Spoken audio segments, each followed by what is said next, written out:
For the first time, cartel kingpin El Mencho tonight is a $15 million man. That is the U.S. government reward just increased and placed on the head of Ruben Oseguera Cervantes, alias El Mencho. He's a very powerful trafficker in Mexico, and he has cells all over the world. Em 2010, Nemésio Oseguera Cervantes, popularmente conhecido como El Mencho, tornou-se o líder do mortal cartel CJNG após uma batalha interna no cartel Milênio. Sem que ninguém soubesse, esse seria o início de um reinado de terror que o tornaria um dos chefões das drogas mais procurados pelo FBI. Estes são os chefões das drogas mais procurados que aterrorizam até o FBI. Ryan Wedding was an elite athlete and one of the few representing Canada in the Winter Olympics. You fast forward to today, now Ryan Wedding is on the FBI's 10 most wanted list. American investigators say Ryan Wedding has escaped justice for far too long, and now they are offering a $10 million reward to secure his capture. Em fevereiro de 2002, Ryan Wedding representou o Canadá nas Olimpíadas de Inverno em Salt Lake City. Mal sabiam todos que esse atleta olímpico de sucesso logo se tornaria um temido chefão das drogas procurado pelo FBI. Nascido em 14 de setembro de 1981, em Thunder Bay, Canadá, Ryan James Wedding cresceu em uma família com laços profundos com esportes de inverno. Ele aprendeu a praticar snowboard em Mount Baldy, uma estação de esqui de seus avós, e rapidamente mostrou promessa. Aos 12 anos, ele já havia começado a competir, ganhando uma medalha de bronze no Campeonato Mundial Júnior de 1999 e uma de prata em 2001. Suas habilidades também lhe garantiram uma vaga na equipe do Canadá para as Olimpíadas de Inverno de 2002 em Salt Lake City, Utah, onde competiu no slalom gigante paralelo masculino e ficou em 24º lugar. Embora não tenha ganhado medalha nas Olimpíadas, o evento marcou o auge de sua carreira no snowboard. Após as Olimpíadas, Wedding se matriculou na Universidade Simon Fraser. No entanto, seu caminho logo deu uma guinada drástica, quando ele largou os estudos e começou a traficar maconha. Isso marcou o início de sua carreira criminosa. Com o passar do tempo, Wedding expandiu sua operação, formando laços com traficantes de cocaína iranianos e russos. Então, em 2006, seu nome apareceu em um mandado de busca, ligado a uma operação de cultivo de maconha, embora nenhuma acusação tenha sido feita na época. A situação escalou em 2008, quando ele tentou comprar cocaína de um agente disfarçado do governo dos Estados Unidos. Wedding foi preso, condenado em 2010 e sentenciado a 4 anos de prisão. No entanto, essa condenação foi apenas um momento crucial em sua descida para o crime organizado. Depois de cumprir sua pena, as operações de Wedding tornaram-se significativamente mais sofisticadas e perigosas. Em 17 de outubro de 2024, o Departamento de Justiça dos Estados Unidos o acusou de liderar uma organização criminosa transnacional multibilionária envolvida em tráfico de cocaína e assassinato. De acordo com indiciamentos federais, Wedding supostamente dirigia uma rede que contrabandeava centenas de quilos de cocaína da Colômbia através do México e do sul da Califórnia para o Canadá e os Estados Unidos. A escala e a coordenação da operação elevaram seu status no submundo do crime, e ele ficou conhecido por vários pseudônimos, incluindo El Jefe, Giant e Public Enemy. Os supostos crimes de Wedding foram além do tráfico de drogas, pois os promotores alegam que ele orquestrou vários assassinatos ligados ao seu empreendimento criminoso. Em 20 de novembro de 2023, 2 cidadãos canadenses, Jagtar Sidhu e sua esposa Harbhajan Sidhu, foram mortos em Ontário, em retaliação por um carregamento de drogas perdido. Um terceiro membro da família Sidhu sobreviveu ao ataque, mas sofreu ferimentos graves. Em 18 de maio de 2024, outro homem, Mohamed Zafar, foi assassinado em um incidente separado, supostamente ligado a dívidas de drogas. As autoridades acreditam que Wedding ordenou esses assassinatos com a ajuda de Andrew Clark, um associado canadense e suposto segundo no comando da rede de tráfico. Clark foi posteriormente acusado pelo assassinato de Randy Fader em Ontário, em abril de 2024. Os assassinatos faziam parte de uma estratégia maior para eliminar ameaças e impor controle dentro da organização. Em junho de 2024, um grande júri federal em Los Angeles indiciou Wedding e Clark sob acusações que incluem operação de empreendimento criminoso contínuo, assassinato, tentativa de assassinato e conspiração para distribuir e exportar cocaína. O indiciamento detalhou como a organização transportava cocaína do México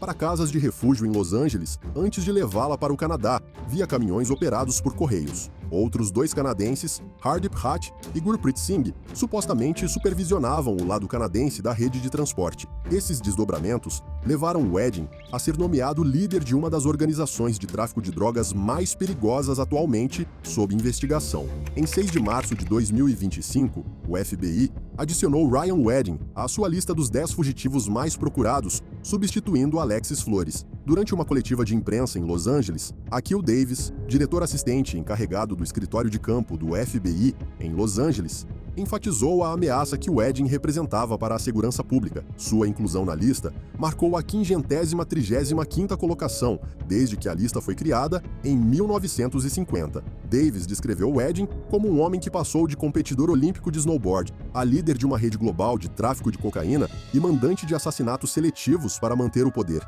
Para auxiliar na caçada, o FBI anunciou uma recompensa de até $50 mil por informações que levem à sua captura. Isso foi seguido pelo anúncio de uma recompensa muito maior do Departamento de Estado dos Estados Unidos. Sob o programa de recompensas por narcóticos, o secretário de Estado Marco Rubio autorizou uma recompensa de até $10 milhões por informações que levem à prisão ou condenação de Wedding.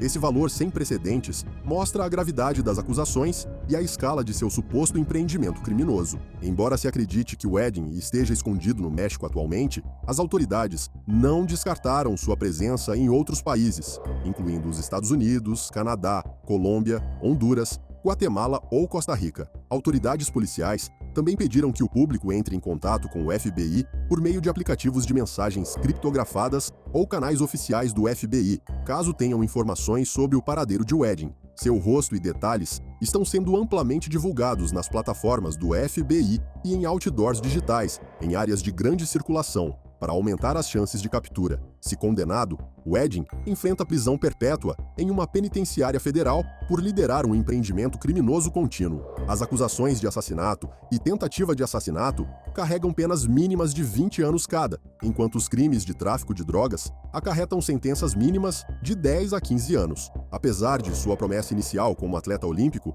Ryan Wedding agora é acusado de liderar uma das organizações de tráfico de drogas mais violentas em operação hoje. O FBI, em colaboração com autoridades dos Estados Unidos, canadenses e mexicanas, continua sua investigação e pede cooperação global para levá-lo à justiça.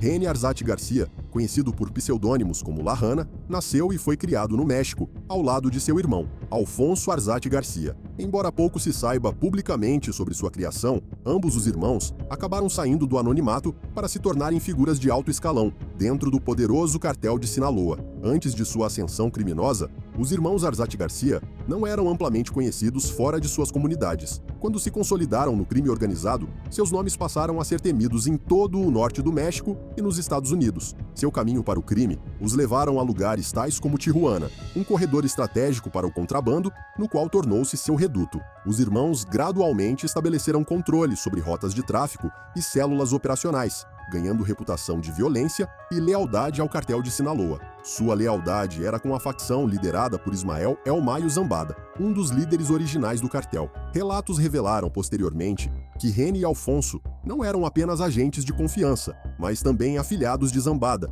solidificando suas posições no círculo interno da liderança. Os irmãos Arzate Garcia operavam como chefes de praça em Tijuana e arredores, supervisionando o transporte de grandes quantidades de narcóticos, incluindo fentanil e maconha, para os Estados Unidos. Reni supostamente coordenava ações de execução, como sequestros e assassinatos, para manter o controle e a disciplina do cartel. A violência em torno de suas operações contribuiu para o aumento de homicídios na Baja Califórnia, onde as guerras por território entre as fações de Sinaloa e grupos rivais, incluindo o CJNG, se intensificaram. A notoriedade de René Garcia cresceu não apenas pelo tráfico de drogas, mas por seu papel no conflito interno do cartel. No final de 2023, durante a escalada de violência entre fações rivais de Sinaloa, conhecidas como La Maíza e Los Chapitos, os irmãos Arzate Garcia declararam oficialmente lealdade ao lado de La Maíza, alinhando-se ainda mais com Zambada. A aliança foi confirmada durante um violento confronto militar em Sinaloa,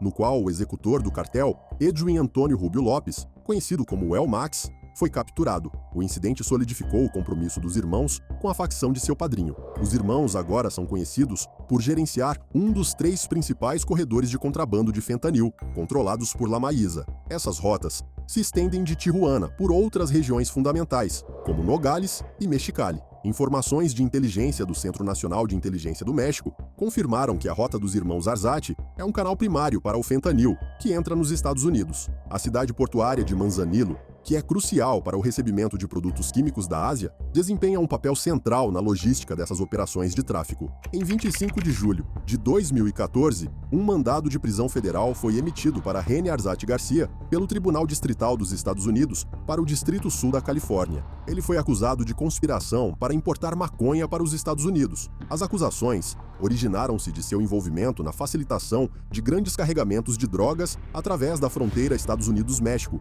onde suas operações representavam uma ameaça direta às comunidades americanas. Seu irmão, Alfonso, foi indiciado separadamente por crimes de tráfico de drogas semelhantes no mesmo dia. Rene Garcia é um fugitivo procurado com uma recompensa de até $20 mil por informações que levem à sua prisão. Acredita-se atualmente que ele esteja escondido no México. Ele continua sob indiciamento federal em San Diego e foi designado como um dos principais traficantes de drogas ilícitas, incluindo o fentanil, que está ligado a milhares de mortes por overdose nos Estados Unidos todos os anos. Em 2023, o Departamento do Tesouro dos Estados Unidos aumentou a pressão sobre os irmãos Arzate Garcia, sancionando-os sob a Ordem Executiva 14059. Essas sanções visam indivíduos que contribuem para a disseminação internacional de drogas ilícitas. Todas as propriedades e interesses pertencentes a Rene Arzate Garcia nos Estados Unidos estão agora bloqueados. As sanções também proíbem cidadãos e empresas dos Estados Unidos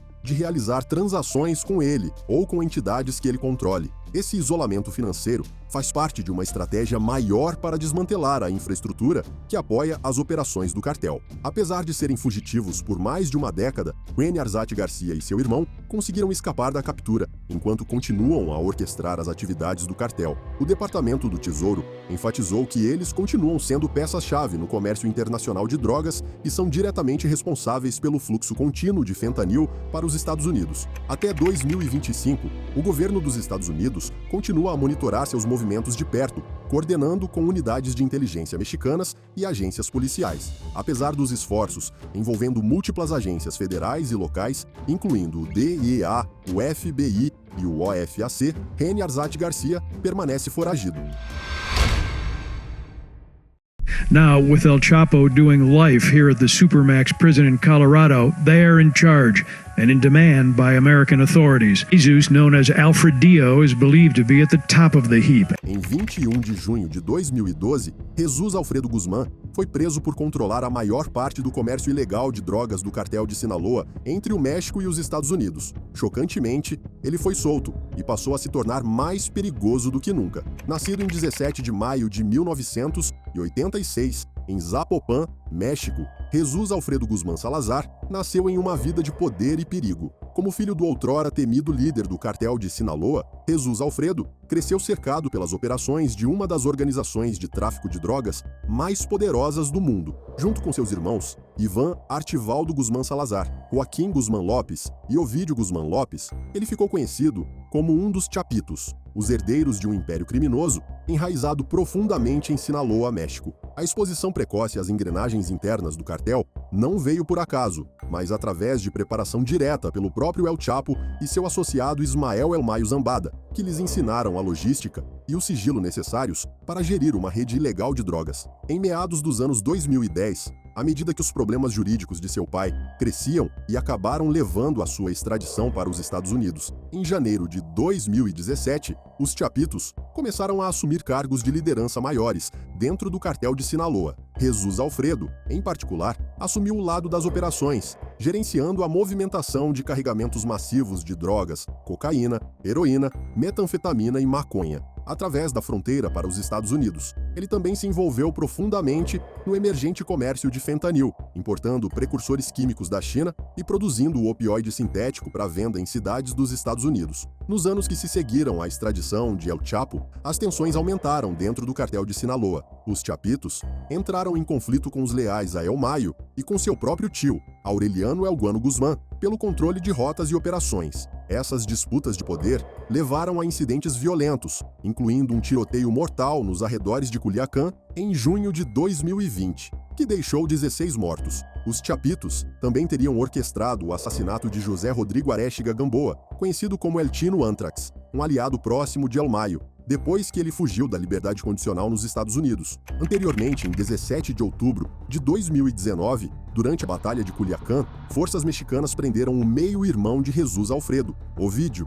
Em resposta, centenas de pistoleiros do cartel leais aos Chapitos invadiram a cidade, bloquearam estradas, atearam fogo e entraram em confronto com as forças de segurança. O caos forçou o governo mexicano a libertar Ovidio para evitar mais derramamento de sangue. Esse episódio demonstrou o imenso poder que Jesus Alfredo e seus irmãos exerciam e sua habilidade de mobilizar forças rapidamente para proteger os seus. 6 de abril de 2023 marcou um passo significativo nos esforços dos Estados Unidos para levar Jesus à justiça. Um mandado de prisão federal foi emitido no Distrito Norte de Illinois, acusando-o de conspiração para distribuir substância controlada, manutenção de empreendimento criminoso contínuo e lavagem de dinheiro. Na mesma semana, 2 grandes júris separados em Illinois e Nova York apresentaram indiciamentos contra ele e seus irmãos. As acusações incluíram importação de fentanil, tráfico de drogas, posse de metralhadoras e dispositivos destrutivos, além de novas violações de lavagem de dinheiro.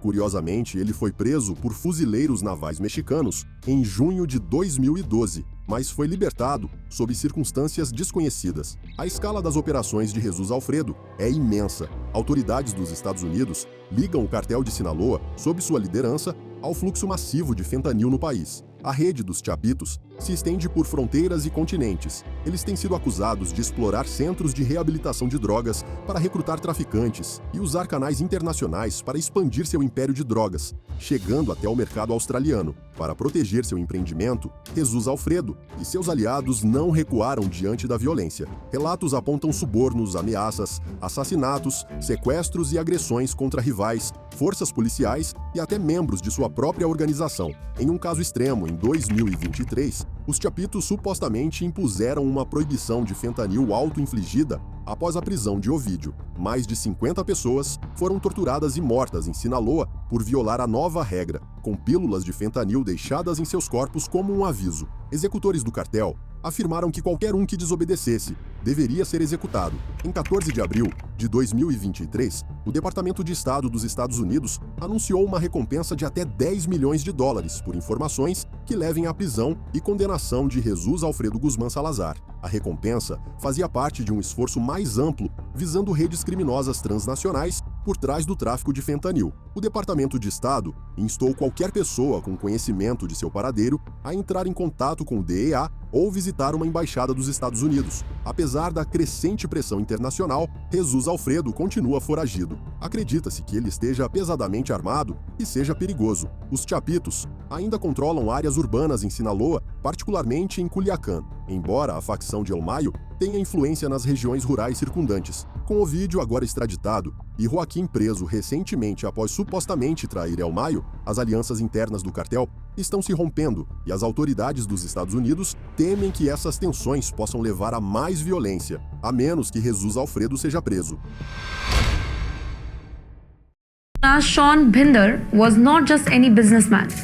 On the surface, he ran a trucking company in Canada, but beneath that legitimate front, he was actually one of the biggest drug smugglers in North America. Em 2014, Shehnaz Singh juntou-se a seu pai em Ontário, no Canadá, no negócio de transporte da família. Sem que ninguém soubesse, Singh aproveitaria essa oportunidade para estabelecer um notório sindicato de tráfico de drogas que assustaria as autoridades. Em 1999, Shehnaz Singh tinha apenas 6 anos de idade quando seus pais, Harbhajan Singh e Gurpreet Kaur, deixaram seu vilarejo de Mandiala, em Punjab, rumo ao Canadá. Ele, no entanto, permaneceu na Índia, sob o cuidado de parentes, estudando na S.L. Bawa D.A.V. College, antes de se formar na Baring College, em Batala. Como muitos de seu vilarejo, Singh cresceu admirando as histórias de sucesso de imigrantes punjabis no exterior e ansiava por se reunir com seus pais. Esse desejo tornou-se realidade em 2014, quando ele se mudou para Brampton, Ontário, e ingressou no negócio de transporte do pai.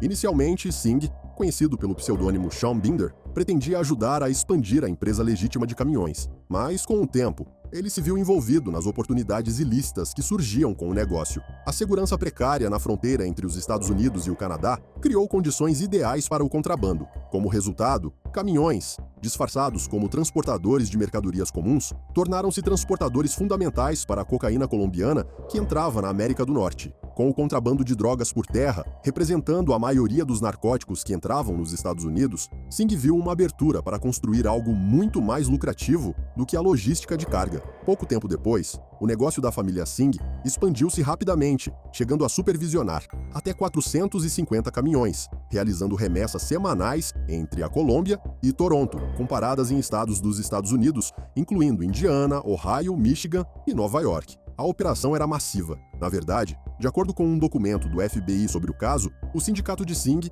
movimentava até 600 quilos de cocaína por semana. Essa rede criminosa gerava cerca de $600 mil semanais, o que era uma quantia enorme, muito superior às apreensões anuais da Índia. Em outubro de 2023, o FBI começou a monitorar de perto as operações de Singh. O sindicato dependia fortemente de executores de confiança, como Amrit Singh, Chima Singh e Gurlal Singh. Esses homens distribuíam cocaína por vários estados dos Estados Unidos e operavam em casas de refúgio escondidas, às vezes até casas vazias em Indiana. No entanto, o império começou a desmoronar em abril de 2024, quando Gurlal Singh, junto com outros associados, chamados Romi, Sabi e Franco, roubaram um carregamento significativo de cerca de 500 quilos de cocaína. A traição acendeu o alerta no círculo interno de Singh. Ele e seus executores agiram rapidamente para recuperar as drogas. O grupo planejou confrontar os desertores em Nova York, chegando a posar com armas e a cocaína roubada pouco antes de chegar.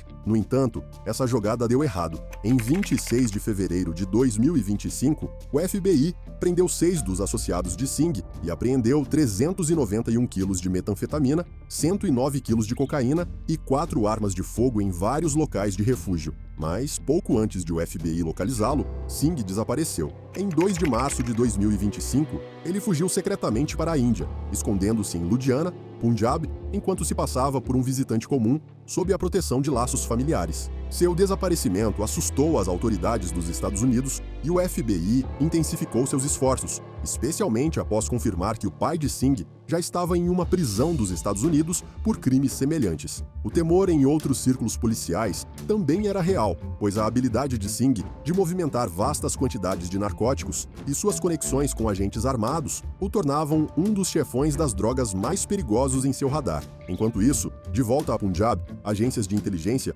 vinham rastreando o surgimento de redes criminosas ligadas ao exterior, quando 5 atiradores ligados ao chefão das drogas canadense Amritpal Bhatt foram presos em dezembro de 2024. O nome de Singh apareceu no arquivo do caso. Em 10 de março de 2025, Singh foi interceptado pela polícia de Punjab em seu caminho para Chandigarh, portando uma arma de fogo não licenciada. Ele foi então preso em uma operação direcionada liderada por oficiais de contra-inteligência, encerrando sua fuga da lei. O interesse do FBI na captura de Singh foi imediato. Com ele finalmente sob custódia, as agências dos Estados Unidos começaram a pressionar pela extradição. A rede de Singh não apenas traficava narcóticos, mas também financiava crimes violentos, incluindo assassinatos encomendados em Punjab. Sua prisão tornou-se uma potencial moeda de troca em negociações diplomáticas entre a Índia, os Estados Unidos e o Canadá, particularmente na questão de criminosos fugitivos escondidos no exterior. De acordo com autoridades indianas, a prisão de Singh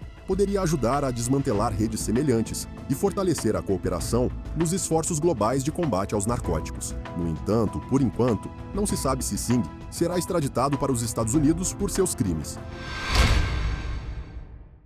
Em 2005, Ivan Guzmán Salazar foi preso em Palma sob acusações de lavagem de dinheiro. Embora tenha sido libertado após um recurso bem-sucedido, Salazar não tomou isso como um sinal para parar sua vida de crime, já que passou a ser o sucessor de seu pai, El Chapo. Ivan Archivaldo Guzmán Salazar nasceu em 15 de agosto de 1983, em Zapopan, Jalisco, no México. Ele é filho de Joaquim El Chapo Guzmán e de Alejandrina Salazar Hernández. Quando criança, Ivan cresceu cercado por traficantes de drogas e operações criminosas que estavam intimamente ligadas ao Império, em expansão do cartel de seu pai. Assim como seu irmão Jesus Alfredo, os primeiros anos de Ivan foram marcados pela presença de membros da família já envolvidos no crime organizado, incluindo laços com Héctor Luiz Palma Salazar, um antigo associado de El Chapo. Esse ambiente provaria ser a base para sua própria carreira criminosa. Quando era adolescente, Ivan já havia sido introduzido nas operações do cartel de Sinaloa por seu pai e pelo co-líder de El Chapo, Ismael El Mayo Zambada Garcia. Ele, junto com seu irmão Jesus e seus meio-irmãos Ovidio e Joaquim, ficariam conhecidos mais tarde como Los Chapitos. Eles foram treinados e preparados para assumir os cargos de liderança do cartel. A ascensão de Ivan dentro da organização acelerou conforme ele ganhava reputação por lidar com logística, operações de contrabando e por impor disciplina através da violência. Em abril de 2004, Ivan supostamente esteve envolvido no assassinato da estudante canadense Kristen Dale e de seu amigo mexicano César Pulido em Guadalajara. Embora as acusações nunca tenham sido confirmadas, o incidente atraiu a atenção da mídia. Em fevereiro de 2005, a Polícia Municipal de Zapopan prendeu Ivan após observar uma atividade suspeita ligada a um homem sendo jogado de um carro. Ele foi, no entanto, libertado sob fiança alguns meses depois, apenas para ser preso novamente por agentes federais. Naquele mesmo ano, ele foi novamente preso em La Palma, sob acusações de lavagem de dinheiro. Em 2008, ele foi considerado culpado, mas recorreu com sucesso e foi libertado. Em 2012, o Departamento do Tesouro dos Estados Unidos listou Ivan Archivaldo sob a Lei Kingpin, nomeando-o como um tenente-chave no cartel de Sinaloa. A designação congelou seus ativos nos Estados Unidos e proibiu cidadãos americanos de realizarem negócios com ele. Em 25 de julho de 2014, um grande júri no Distrito Sul da Califórnia revelou um indiciamento contra ele e emitiu um mandado de prisão. Ele foi acusado de conspiração para distribuir e importar grandes quantidades de narcóticos. 15 de agosto de 2016. Ivan e seu irmão Jesus Alfredo foram sequestrados em plena luz do dia por membros do rival cartel Jalisco Nueva Generación enquanto jantavam em um restaurante em Puerto Vallarta. O incidente foi visto como uma demonstração de poder por seus inimigos, mas em uma semana, ambos os irmãos foram libertados ilesos, sinalizando o poder e o alcance do cartel de Sinaloa. Além disso, durante a infame Batalha de Culiacán, autoridades dos Estados Unidos confirmaram posteriormente que Ivan desempenhou um papel fundamental na organização e execução da resposta armada. Após a condenação de El Chapo nos Estados Unidos, em 2019, Ivan e seus irmãos preencheram rapidamente o vácuo de poder. Segundo as autoridades dos Estados Unidos, eles expandiram suas operações usando laboratórios sofisticados de fentanil, transporte aéreo e marítimo, túneis de contrabando e corrompendo autoridades de fronteira. Suas operações contrabandeavam vastas quantidades de cocaína, heroína, metanfetamina e fentanil através da fronteira dos Estados Unidos e por todo o país. A violência acompanhava seu controle sicários armados empregados para garantir as rotas de drogas e eliminar rivais. Em 4 de abril de 2023, um grande júri no Distrito Sul de Nova York apresentou um indiciamento contra Ivan Archivaldo por liderar um empreendimento criminoso responsável pelo contrabando de fentanil, coordenando sua importação da China e lavando lucros de drogas. Um dia depois, um indiciamento substitutivo foi emitido no Distrito Norte de Illinois. As acusações incluíram empreendimento criminoso contínuo, conspiração para importação de fentanil, posse de metralhadoras e dispositivos destrutivos, e conspiração para lavagem de dinheiro. Ivan Archivaldo continua foragido, e as autoridades dos Estados Unidos o rotularam como armado e perigoso. O Departamento de Estado dos Estados Unidos ofereceu uma recompensa de até $10 milhões por informações que levem à sua prisão e condenação. Isso o torna um dos chefões das drogas mais procurados do mundo. Apesar de vários relatos de sua captura, em agosto de 2024, nos arredores de Culiacán, eles se provaram falsos. Em 21 de fevereiro de 2025, Ivan evitou ser capturado durante uma operação conjunta do Exército e da polícia em Culiacán. De acordo com relatos, o chefão das drogas escapou de sua casa em Tierra Blanca através de um túnel, exatamente como seu pai. Embora helicópteros do Exército Mexicano e da Guarda Nacional tenham continuado a cercar a área nas horas que se seguiram à operação, Ivan nunca foi encontrado. Canais de notícias mexicanos confirmaram que Ivan Archivaldo continuava foragido, seguindo na direção das operações do cartel. El Mencho tonight is a $15 million man. That is the U.S. government reward just increased and placed on the head of Ruben Oseguera Cervantes, alias El Mencho. He's a very powerful trafficker in Mexico, and he has cells all over the world. Em 1995, El Mencho foi deportado para o México após cometer vários crimes nos Estados Unidos. E embora tenha ingressado brevemente na força policial como uma demonstração de mudança de rumo, mal se sabia que ele logo se tornaria o líder do mais poderoso cartel procurado pelo FBI. Nascido em 17 de julho de 1966, Nemésio Rubem Oseguera Cervantes, também conhecido pelo pseudônimo El Mencho, cresceu no vilarejo rural de Culotitlán, localizado em Aguililla, Michoacán, no México. Ele foi criado na pobreza e trabalhou em campos de abacate, ao lado de seus 5 irmãos. Ele também teve que abandonar a escola primária na 5ª série e começou a vigiar plantações de maconha aos 14 anos para conseguir algum tipo de dinheiro. Em busca de melhores oportunidades, ele cruzou ilegalmente para os Estados Unidos na década de 1980. Durante seu tempo na Califórnia, ele adotou múltiplos pseudônimos para evitar a detecção e se envolveu em atividades criminosas. O ano de 1986 marcou a primeira prisão de El Mencho, quando ele foi detido em São Francisco por posse de propriedade roubada e porte de arma de fogo carregada. Ao longo do final da década de 1980, El Mencho cruzou a fronteira várias vezes usando identidades falsas. Durante esse período, as autoridades acreditam que ele começou a trabalhar na produção e no tráfico de metanfetamina ao lado de seu cunhado, Abigael González Valência. 2 anos depois, ele foi preso novamente por tráfico de drogas e deportado para o México. Aquilo era apenas o começo, já que ele retornou aos Estados Unidos ilegalmente e continuou com as atividades criminosas. Em 1992, ele foi preso durante uma transação de heroína e, posteriormente, sentenciado a 5 anos de prisão. Ele se declarou culpado para proteger seu irmão de uma sentença de prisão perpétua. Após cumprir 3 anos, ele foi deportado de volta para o México novamente. De volta ao México, El Mencho serviu brevemente como policial em Jalisco. Logo, ele fez a transição para o crime organizado, juntando-se ao cartel Milênio e fortalecendo seus laços, ao se casar com Rosalinda González Valência, irmã de um líder do cartel. Ele começou como um executor e subiu rapidamente. Em 2003, após a prisão do líder do cartel, Armando Valência Cornélio, e ataques de gangues rivais, o cartel Milênio se fragmentou. El Mencho mudou-se para Guadalajara e associou-se a Ignacio Nacho Coronel, do cartel de Sinaloa, para gerenciar operações de drogas. Após as prisões e mortes de vários líderes de cartel, entre 2009 e 2010, El Mencho disputou a liderança. Uma divisão formou-se dentro do cartel Milênio, levando a um conflito violento entre fações. El Mencho liderou um desses grupos sob o nome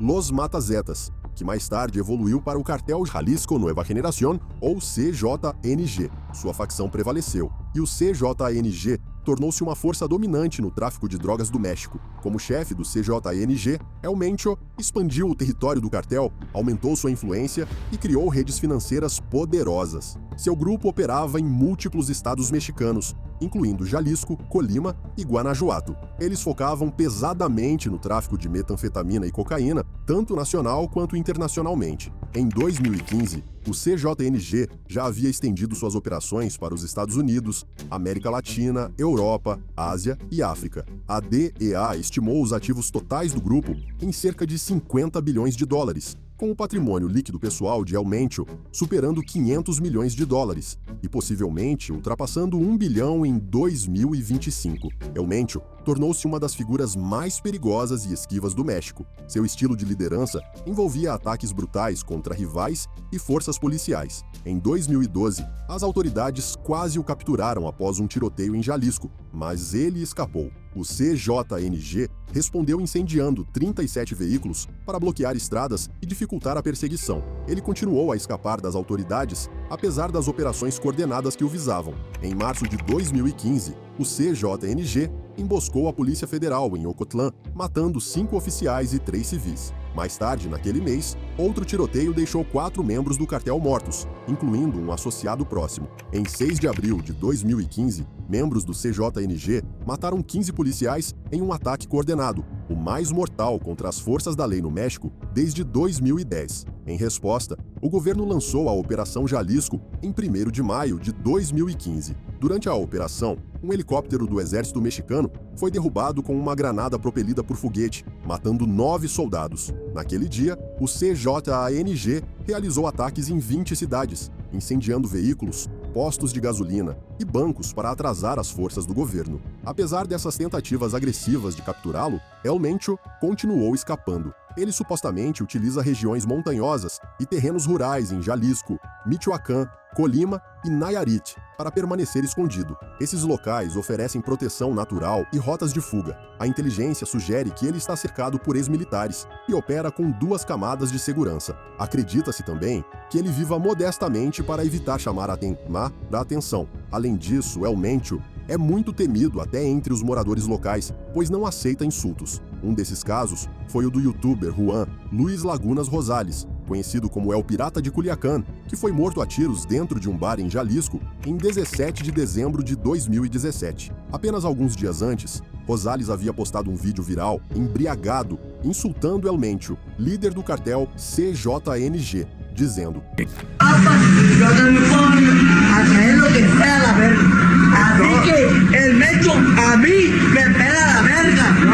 Em uma semana, atiradores desconhecidos dispararam mais de 15 balas em seu corpo. De fato, devido à gravidade dos ferimentos, as autoridades mexicanas só conseguiram identificar Lagunas por suas tatuagens. Nenhum suspeito foi identificado e nenhum grupo assumiu a responsabilidade. Em fevereiro de 2022, surgiram relatos não confirmados, alegando que El Mencho teria morrido de parada respiratória em um hospital particular. No entanto, em março de 2023, o agente do DEA, Kyle Mori, negou publicamente esses rumores. Até hoje, El Mencho continua sendo o homem mais procurado no México e um dos mais buscados pelos Estados Unidos. O governo dos Estados Unidos oferece atualmente uma recompensa de 15 milhões de dólares por informações que levem à sua captura. O governo mexicano também adicionou sua própria oferta de 300 milhões de pesos mexicanos, o equivalente a 15 milhões de dólares. El Mencho é procurado por tráfico de drogas, envolvimento com crime organizado e posse ilegal de armas de fogo.